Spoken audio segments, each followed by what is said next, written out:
हिंदी में यूपीएससी की तैयारी से संबंधित प्रोग्राम्स को देखने के लिए सब्सक्राइब करें स्टडी IQ-IAS हिंदी। नमस्कार। अगर मैं आपसे कहूं कि नासा के द्वारा एक यूनिवर्सिटी के साथ मिलकर रिसर्च में यह बताया गया कि पृथ्वी से कई प्रकाश वर्ष दूर स्थित एक ग्रह है जिसे जो है वो नाम दिया गया है बेसिकली प्लैनेट K2-18b। ये प्लैनेट बेसिकली जो है वो अपने में महासागरों को समेटे हुए है। यहां महासागर उपस्थित हैं और इसका आकार पृथ्वी से लगभग 2.5 गुना है। तो शायद जानकर आपको आश्चर्य हो। अब हम जरा इस बारे में चर्चा करें कि एग्जैक्टली ये प्लेनेट है कहां पर और किस साक्ष्य की नासा जो है वो चर्चा कर रहा है। उसके पहले मैं आप सभी का ध्यान इस बात पर केंद्रित करना चाहूंगा कि वास्तविकता में सारा डिस्कशन विश्व में इस बात पर होता है कि भाई प्रकृति में हमारे अलावा कहीं लाइफ संभव है या नहीं।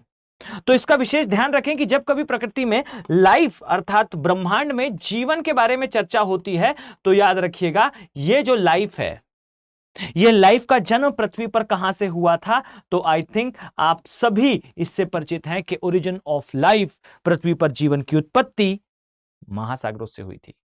यानी कि महासागर ही वो प्लेस है जहां से जीवन बनकर निकलता है। और द शॉकिंग थिंग इज कि इस प्लेनेट पर बड़े महासागरों के उपस्थित होने के साक्ष्य मिलते हैं। अब जरा इस प्लेनेट के बारे में अगर हम कुछ जानने का प्रयास करें तो याद रखिए K2, जैसा मैंने नाम बताया, K2-18b नाम से एक प्लेनेट है। यह प्लेनेट लगभग पृथ्वी से 110 प्रकाश वर्ष दूर है। अब अंदाज लगाइए 110 प्रकाश वर्ष दूर का अर्थ क्या है। यानी कि अगर प्रकाश की चाल की बात करें तो लगभग 3 लाख किलोमीटर प्रति सेकंड की रफ्तार होती है। अब इस प्रकाश को एक साल में जितना डिस्टेंस ट्रेवल करना है ये 1 प्रकाश वर्ष कहलाता है। और ऐसे 110 प्रकाश वर्ष दूर आपको दिखाई देगा प्लैनेट 18b, K2-18b। ये वो प्लेनेट है जिसका आकार आप पाएंगे लगभग पृथ्वी से 2.37 गुना है। और अगर हम आयतन की बात करें तो ये लगभग जो है पृथ्वी से आयतन में या द्रव्यमान, स्पेसिफिकली द्रव्यमान में अगर हम कहें तो 8 से 9 गुणों के आसपास है। लेकिन इसका जो है विशेष बात क्या है, क्या वो चीज है जिस कारण हम इस पर इतना ध्यान केंद्रित कर रहे हैं।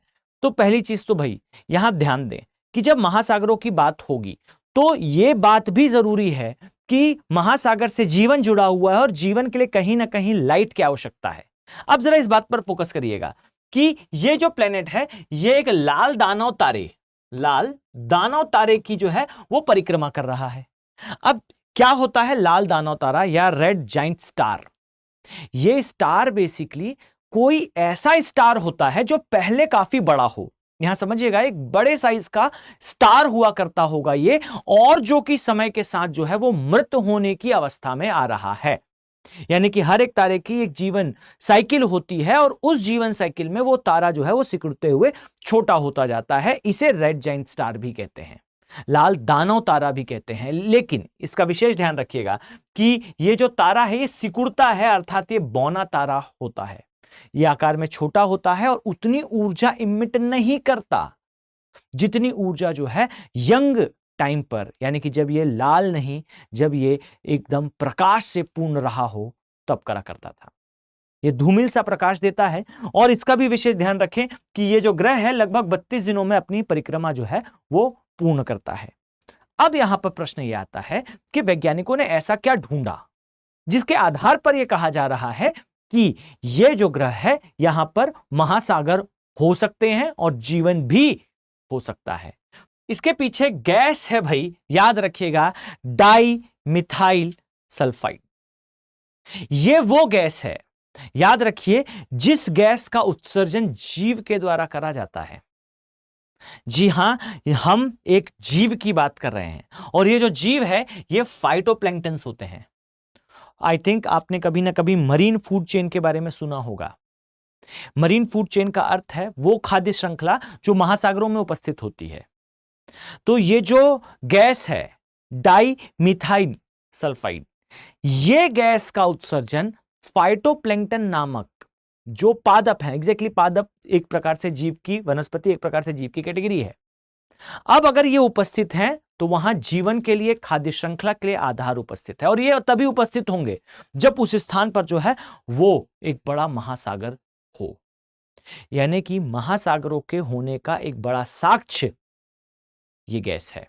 और वैज्ञानिकों ने यह बताया कि याद रखें कि इस गैस का, जहां तक का हमारा अध्ययन है, इस गैस का उत्सर्जन बेसिकली जीवन की क्रियाओं से ही संभव हो पाता है। और इस गैस का जो कॉन्सेंट्रेशन है, अर्थात इसकी जो सांद्रता है, ये काफी सिग्निफिकेंटली हमें दिखाई दी है बेसिकली इस प्लेनेट पर।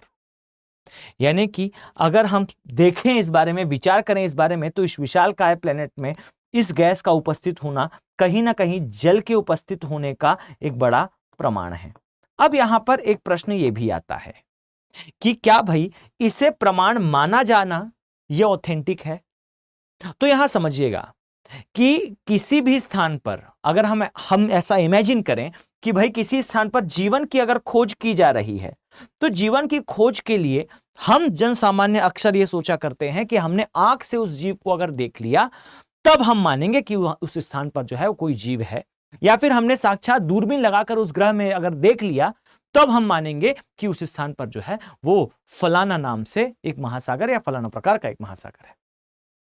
लेकिन याद रखें कि ऐसा नहीं है। याद रखिए कि किसी ग्रह पर किसी प्रकार की गैसों का उपस्थित होना, जैसे अगर मैं आपको उदाहरण दूं तो अगर हम ये कहते हैं कि एक्स नामक एक ग्रह है जिस ग्रह पर जो है वो कार्बन डाइऑक्साइड का परसेंटेज लगभग 32% है, तो हम कहीं ना कहीं उस ग्रह का औसत तापमान ब्रॉडर सेंस में जरूर निकाल सकते हैं। फाइन। और हमारे लिए एक डायमेंशन और है भाई, हमारे लिए जो जीवन की परिभाषा है, यह परिभाषा काफी ज्यादा नॉर्मलाइज्ड हो चुकी है। अर्थात यहां ध्यान से सुनिएगा, अगर मैंने आपसे यह बात कही कि भाई पृथ्वी पर जीवन कहां है, क्या जहां सूर्य का प्रकाश नहीं है वहां जीवन नहीं है, तो कभी कीमो सिंथेटिक बैक्टीरिया के बारे में सुनिएगा। ये वो बैक्टीरियाज हैं जो कि इवन सरवाइव कर सकते हैं लावा जैसी कंडीशंस में। तो जीवन की परिभाषा यहां पर भी है। तो ये जो डिस्कवरी है, ये जो गैस है, ये अभी के समय न्यूज में है, साइंटिफिक अप्रोच है, ये बिल्कुल आपके आईएएस के एग्जाम में पूछे जा सकने वाले डायमेंशंस में से एक है। अब यहां वो सभी अभ्यर्थी ध्यान दें जो यूपीएससी की तैयारी कर रहे हैं। अगर आप लाइफ में एक बार बेहतर तरीके से एक प्रोफेशनल मैनर में आईएएस एग्जाम की तैयारी करना चाहते हैं, यानी कि अप टू द मार्क हो, आपको सारी जानकारी हो एग्जाम की, आपका फर्स्ट अटेम्प्ट आपका फाइनल अटेम्प्ट हो, तो स्टडी आईक्यू के जो P2I बैचेस हैं ये स्टार्ट होने वाले हैं। 7 मई से भाई इन बैचेस में क्लासेस स्टार्ट हो जाएगी। P2I का अर्थ क्या है? तो याद रखिए P2I अर्थात प्रीलिम्स टू इंटरव्यू तक की तैयारी कराने वाले ये बैचेस स्टार्ट होने वाले हैं। इन बैचेस में डेली आपको 3 आवर की लाइव क्लास मिलेगी एक्सक्लूसिवली। याद रखें डाउट सेशंस होते हैं, क्लास के अंदर आप फैकल्टी के साथ डिस्कशन करके उन डाउट्स को क्लियर कर सकते हैं। एक बात। सेकंड बात, याद रखें इन बैचेस में SIP का कोर्स अर्थात सक्सेस इन प्रीलिम्स का प्रोग्राम इंक्लूडेड है। अर्थात जब आप इन बैचेस का पार्ट बनेंगे, आपकी क्लासेस स्टार्ट होंगी, आपका सिलेबस कंप्लीट होगा, कंप्लीट होने के साथ प्री में समय होगा और प्री के आने के पहले आपको प्री का पूरा सिलेबस दोबारा पढ़ाया जाएगा। वो टॉपिक्स जो ज्यादा इंपॉर्टेंट हैं उन टॉपिक्स को बार बार रिवाइज कराया जाएगा। अर्थात आपके प्री क्वालिफाई होने के चांसेस बढ़ जाएंगे। लेकिन रुकिए, आपका प्री अगर क्वालिफाई होता है तो ध्यान दीजिए आपको मेंस रेसिडेंशियल प्रोग्राम अर्थात MRP अर्थात आवासीय सुविधा का फायदा मिलेगा।